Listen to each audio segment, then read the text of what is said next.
So I've got this little white dog, and she's she's 13 years old right now. And I got her when she was just a pup. She fit in my hand. She's that big. And I'll tell you the story of how I got her. Well, I was living in a place called Honduras, down by Costa Rica. Have you heard of Costa Rica? Have you heard of Guatemala? Have you heard of Honduras? Yeah, some people have. But it's a place down there. It's really hot, Central America. And I had this neighbor boy. He was 11.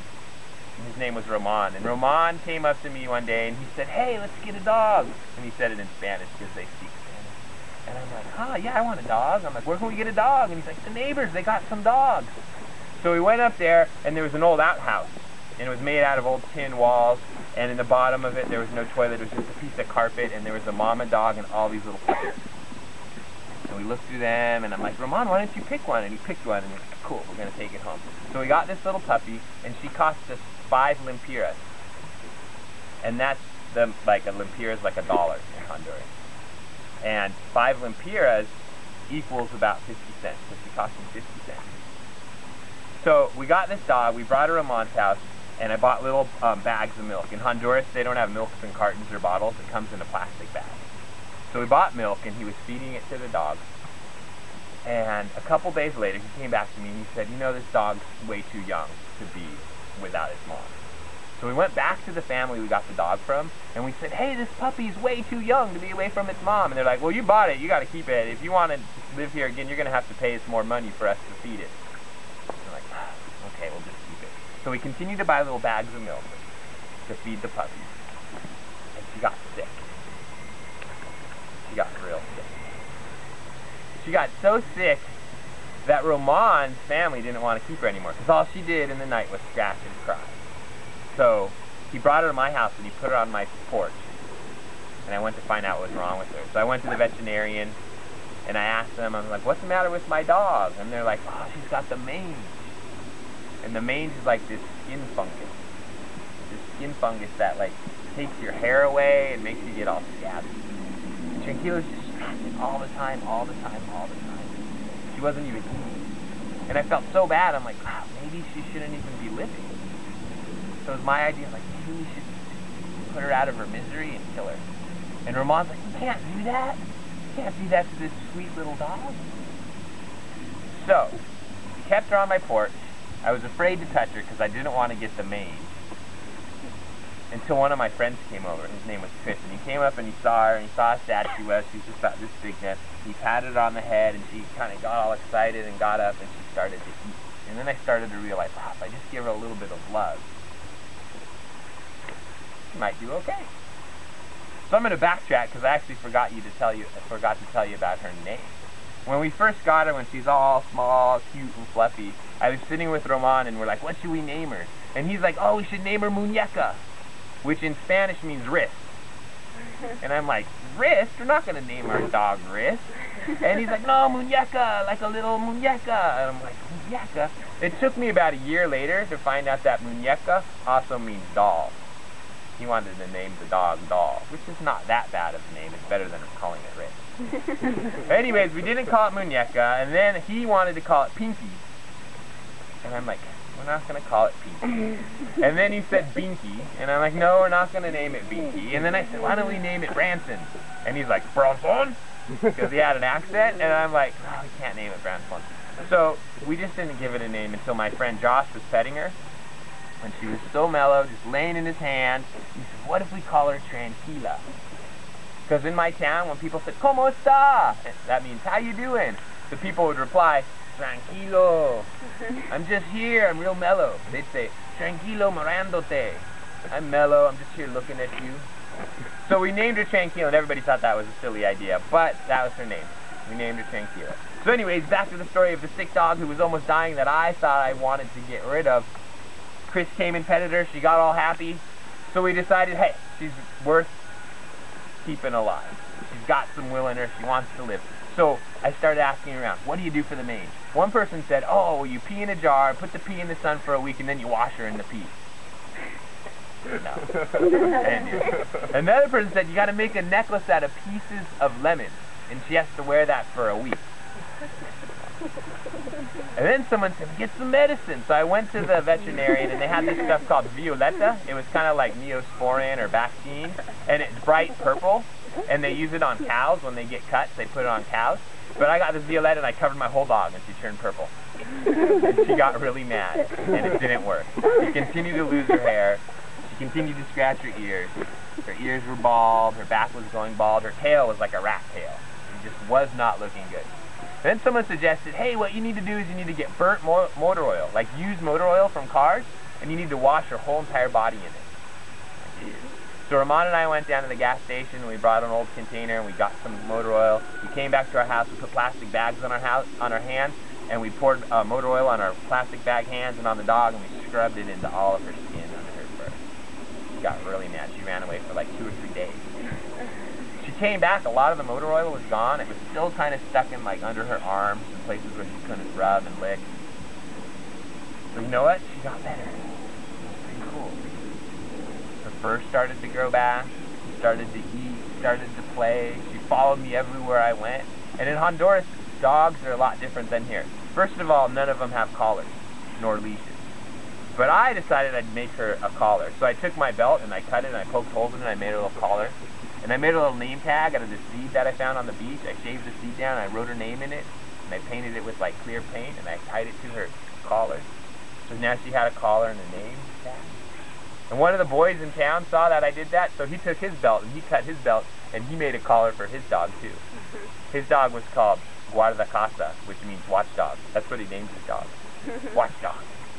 Anyways, Tranquila never had a leash, and when I went to work, I'd have to leave her at Ramon's house, and I'd have to run away so she wouldn't see where I'd go because she'd follow me. They'd have to hang on to her, and as I was walking to work, she'd cry and scream and want to follow me. Sometimes she would follow me to work. She'd walk all the way across town. I'd go to work. They didn't let her inside the school I worked at, and she had to sit outside all day, and she just hung out all day. And then at the end of the day, I walk out of the school, and she'd just appear. She was either sleeping or sniffing around looking for food. She's pretty cool. She had a boyfriend named Puppy. He was this big, shaggy dog, and they call him Puppy.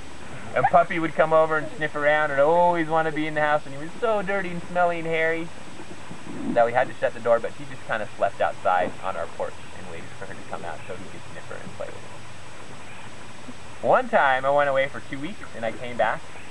And when you leave your dog in Honduras, you don't like put him in a fence, you don't put him with a leash, you just leave him. So when I went down to the bus, she'd follow me, and I'd have to lose her. I'd have to like sneak around and get on the bus so that she wouldn't follow me on the bus. So usually what I would do is I'd go where there's food, or I'd throw food on the ground, and while she's eating, I'd run around the corner and jump on the bus. And then I'd watch from the bus, and she'd be running around sniffing for me, looking at every bus. Sometimes she'd even walk up on the steps on the bus and look around, and then the guys that drive the bus would scare her away.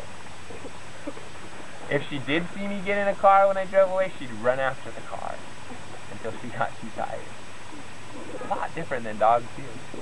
One day, like I was saying, I was gone for 2 weeks, and I came back, and I was walking back towards my house, and she was just walking out. Her and Puppy were walking down the hill by themselves, and they saw me, and I said, hey, Tranquila, and she just got so excited, started screaming and leaping and running around, and she ran in the store in one door and ran out the other door. She came up to me, and then she ran around through the store through one door and came out the other door. She's a pretty happy dog. Well, anyways, she was doing pretty good, and she had her sister that lived next door. Her sister was named Tonka. And they'd hang out, but life wasn't that great for dogs in Honduras. People would throw rocks at them, they'd kick them, they'd throw sticks at them. And she got sick sometimes, and then she'd get better. And then I decided to get her fixed so that she wouldn't have any puppies. They go have surgery. And the doctor that did it had never worked with dogs before. He only worked with cows. And he cut her open so bad and sewed her so tight that when he sewed her skin together, he sewed it like this so that the parts that cut didn't stick together. They were like tucked under each other, and eventually the stitches ripped out and her belly ripped open, and I thought for sure she was going to die.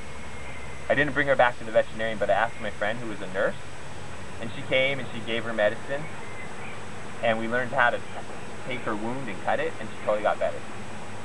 Another time she got totally sick, and she wasn't even getting up, and she was throwing up, she totally got better. She's kind of like a cat. She just continues to get better and better and better. It's pretty cool. You still have her? I'll tell you if I still have her at the end of the story.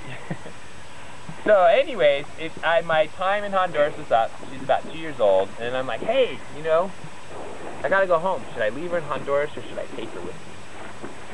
So what I ended up doing was I bought a van, a Volkswagen bus with my friend. And I decided to take her with me. So we got in the van and we started driving. It took a month and a half. Wait, we drove. You did take her? I did, yeah. We drove through Guatemala. We drove through Mexico. She got to see the whole entire coast of Mexico.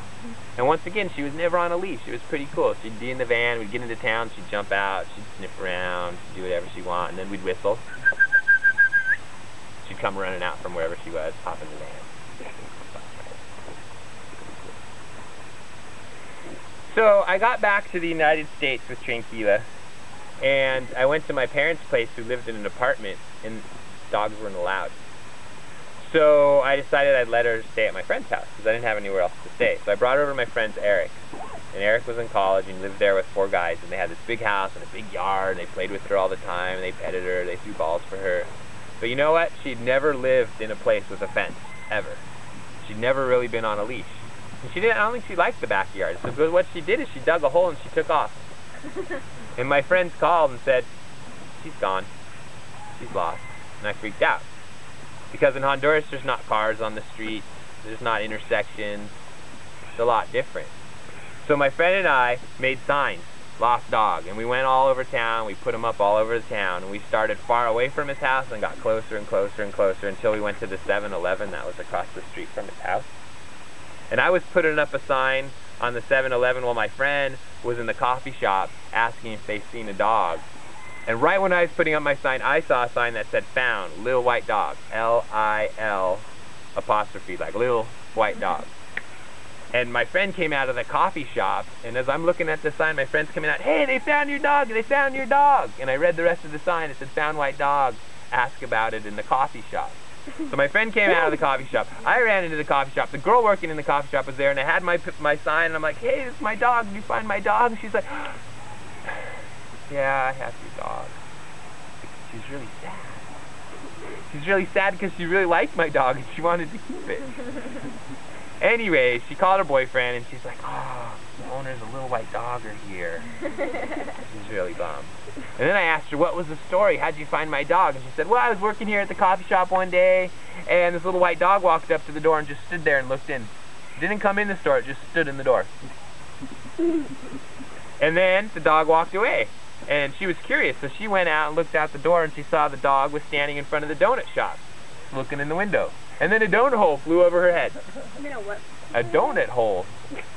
You know the donut holes? The holes from the donut? Flew over her head and she sat down and she started eating in the donut hole. And the girl at the coffee shop was watching and she saw another donut hole was thrown at my dog. And my dog just hung out all day eating donuts at the coffee shop and the donut store. Until the end of the day, the girl said, hey, I'm going to take this dog home. So she brought Tranquila home, and she had her for maybe 3 days until we found her.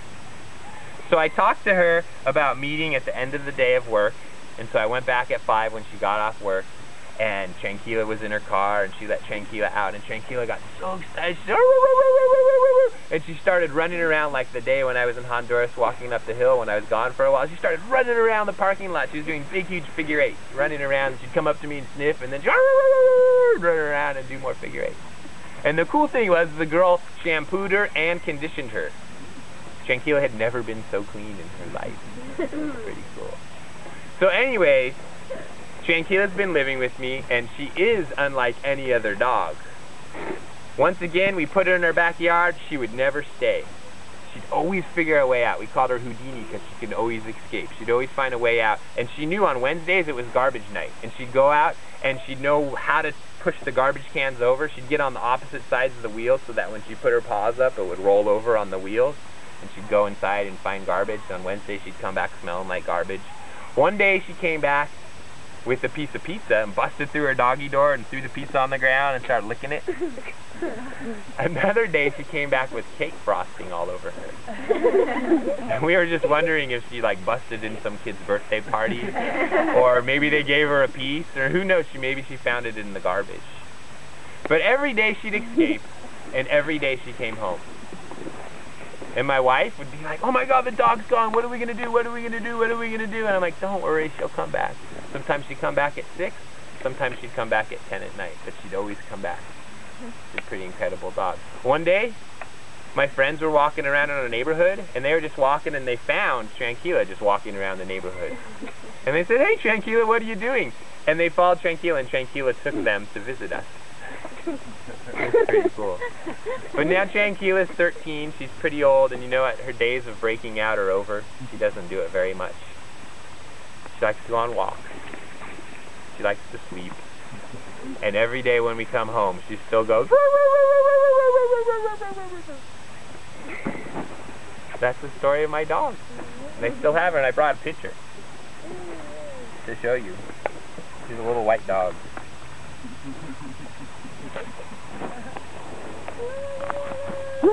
Y'all want to do a Tranquila yell?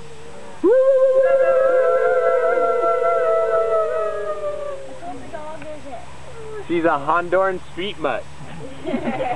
Sometimes I tell people she's a Honduran shepherd, and they're like, "Ooh, a Honduran shepherd." They think she's like a purebred, but she's a pure mutt. Just a mutt.